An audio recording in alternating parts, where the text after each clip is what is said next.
자, 어저께부터 새로운 도로교통법이 시행이 됐죠. 자, 여러 번 뭐 보도가 됐지만은 교수님 어떻게 달라졌는지 핵심만 좀 우선 정리를 해주시죠. 네, 지금 이제 모든 도로에 네. 그 이전까지는 고속도로만 해당이 됐습니다. 네. 근데 이제 모든 도로에 앞뒤를 그 막론하고 좌석의 안전벨트 의무가 지금 이제 그 법제화됐고요. 네. 그래서 만약에 이게 착용을 하지 않을 때는 여기에 대해서는 그 관련되는 과태료를 갖다 물게 돼 있습니다. 그리고 이제 그 자전거와 관련돼 있는 것인데요. 자전거는 지금까지 음주운전 단속을 하지 않았습니다. 네. 그런데 이제 혈중 알코올 농도가 0.05 이상 0.5% 이상 되게 되면은 3만 원의 범칙금을 갖다 물게 돼 있고요. 예. 또 이제 자전거 안전모에 대한 어떤 착용 의무화라든가. 안전모. 네. 그리고 이제 또 하나는 이 차량을 우리가 경사진 곳에 이렇게 세워 놓을 때 거기에는 반드시 미끄럼 방지 조치를 의무화한다. 뭐 돌 같은 걸 받쳐놔야 예, 된다는 밑에 거죠? 이제 그 예. 걸림목이라든가 이것을 갖다가 받쳐놔야 된다. 그래서 조치를 하지 않고 적발됐을 때는 4만 원의 범칙금을 갖다 물게끔 이러한 내용들이 이제 이번 바뀌어진 새 도로교통법의 주요 내용이 되겠습니다. 예. 자, 교수님 이제 큰 줄기는 얘기하셨는데 네. 좀 디테일하게 좀 질문을 드려볼게요. 안전벨트요 착용을 해야 되는데 시내버스 한번 여쭤보겠습니다. 시내버스 안전벨트 있나요? 그러니까 안전벨트가 시내버스는 되게 없죠. 마을버스도 되게 없습니다. 그러면 어떻게 돼요? 그래서 예. 이렇게 안전벨트가 없는 예. 그런 경우에는 안전벨트를 매지 않아도 됩니다. 네. 그렇게 이제 지금 법은 그렇게 돼 있는 거죠. 예. 다만 안전벨트가 있는 광역버스라든가 이런 경우에는 안전벨트를 매야 된다. 이것이 법의 내용입니다. 예. 이런 경우요. 자, 택시를 탔어요. 네. 택시 기사님이 안전벨트 매라 그랬는데 계속 안 맸어요. 뭐 옆이든 뒤든. 이거 어떻게 되는 거예요? 그게 재밌습니다. 네. 이제 기사가 안전벨트를 매라고 얘기를 했습니다. 네. 그런데 이 고객이 매지 않았어요, 승객이. 그럼 아무도 네. 이런 경우는 참 안전벨트를 매라고 그랬는데 승객이 매지 않았다면 아무도 처벌받지 않습니다. 아. 근데 만약에 그 기사가 매라 소리를 안 했어요. 안 그러면 했다. 기사가 이 벌칙금을 내야 됩니다.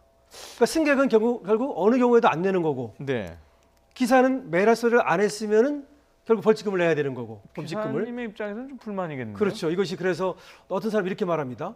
그러면 승객한테 기사가 안전벨트를 매라고 말했는데 승객이 안 맸다. 그럼 아무도 범칙금을 내지 않는다면 그게 무슨 법이냐? 이렇게 얘기하는 사람도 있습니다. 예. 근데 일단은 이게 아마 과도기적으로 이렇게 만든 것 같은데요. 네. 그래도 어쨌든 이게 뭐 승객이 매지 않았다면 승객에게 책임을 지었어야 되는데 일단은 법은 그렇게 만들었습니다. 예. 자, 좀 더 자세한 또 한 가지 더요. 자, 교수님한테 여쭤볼까요? 6세, 6살 미만 영유아들 카시트 단속 대상이 아니라고 하는데 그건 또 왜 그렇습니까?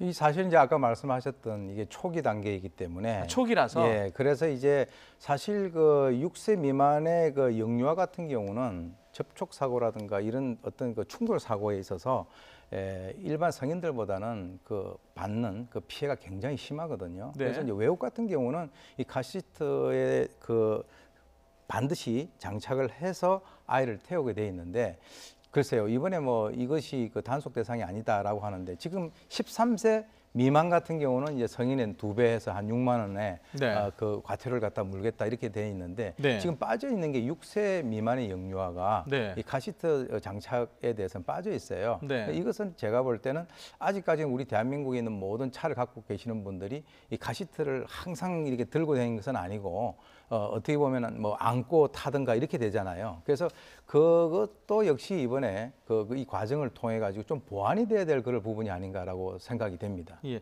아까 초반에 말씀을 하셨는지 모르겠는데 지금 바로 단속하는 건 아니고 지금 계도 기간인 거죠? 네, 계도 기간을 2개월 정도 준 겁니다. 2개월이면 그래가지고 한 12월부터 단속을 하겠다는 겁니다. 그러면 궁금한 게 하나 있습니다. 네. 계도 기간입니다. 근데 그 단속하시는 분이 경찰이 워낙 좀 심각한 뭐 상황을 발견했어요. 네.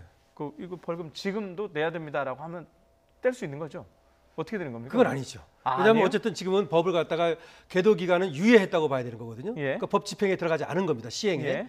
그렇기 때문에 지금은 뭐 자의적으로 그렇게 뗄 수가 없는 것이고요. 네. 계도만 해야죠. 지금은요. 지금은 계도만 하는 예, 거고 그렇습니다. 실제적인 집행은 12월 예, 1일 1일부터 법 시행이 됩니다. 1일부터라고 확정돼서 발표가 됐나요? 예, 그래서 그렇게 얘기했습니다. 예, 예. 알겠습니다. 자, 세 가지 주제 살펴봤는데요. 여기까지 듣도록 하겠습니다. 순천향대 경찰행정학과의 오윤성 교수님 그리고 강신업 변호사님 두 분이었습니다. 고맙습니다.